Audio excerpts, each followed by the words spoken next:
আসসালামু আলাইকুম। আর AC engineers ফ্যামিলিতে আপনাদের স্বাগতম। আজকে আমি আপনাদের দেখাবো এইচভিএসি ডাক্টিং করার সময় এলবো কিভাবে আঁকতে হবে। তো আজকে তো প্রথমে তাহলে আমরা একটা ডাক্ট এঁকে নিই। ধরে নিই ডাক্টের সাইজটা হচ্ছে 24 ইঞ্চি চওড়া। এইদিকেও ধরেন যে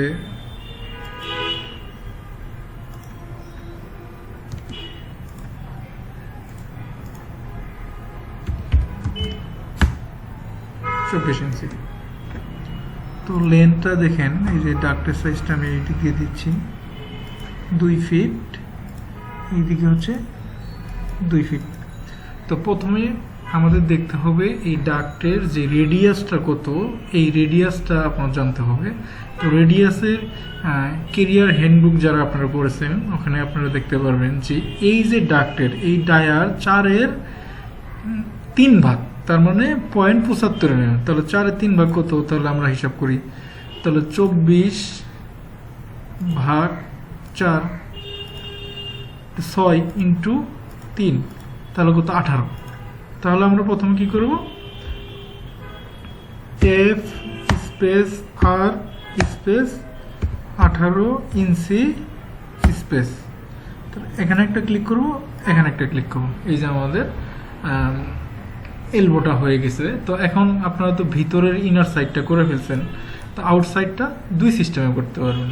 তো আমি একটা কপি করে নিয়ে নিচ্ছি, 2 ভাবেই আপনাদের দেখাবো।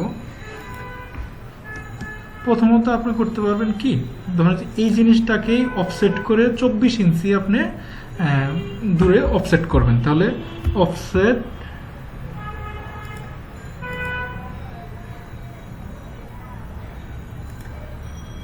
অফসেট 24,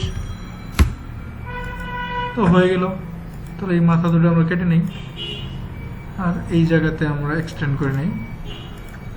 তো আপনারা দেখবেন একটা যখন টিটা হয়ে যাবে, দেখবেন এই লাইন থেকে এই লাইনটা একদম মিলে যাবে, আবার এই লাইন থেকে এই লাইনটা মিলে যাবে। যদি দেখেন যে এটা বাঁকা হয়ে গেছে, আরো একটু লম্বা হয়ে গেছে, এই যে এইটার মাথাটা আরো লম্বা হয়ে গেছে, তাহলে দেখবেন যে এলবোটা হয়নি আপনার। আর এইভাবে আরেকটা করতে পারবেন, ধরেন যে এখানে আমি কিন্তু 18 ইঞ্চি ধরছি, আমার রেডিয়াসটা আছে 18 ইঞ্চি। তাহলে 18-র সাথে এই রেডিয়াসের ফর্মুলাটা হচ্ছে আউটসাইডের যে রেডিয়াস 18-র সাথে 24 যোগ করতে হবে। তাহলে আমার মেইন রেডিয়াসটা পাওয়া যায় 18 যোগ 24, তো 42। তাহলে দেখেন, ধরেন এফ স্পেস আর স্পেস 42,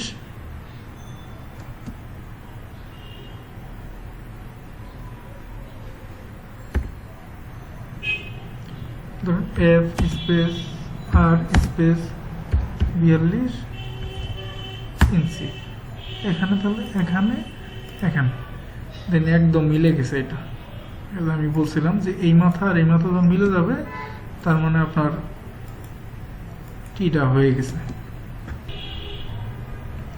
ধরেন তাহলে আপনারা এখানে ভেতর থেকে মাপে দেখতে পারবেন যে এখানে ডাক্টের সাইজ যত 2 ফিট, এখানে দেখেন একদম 2 ফিট, একটু কম বেশি হয়নি।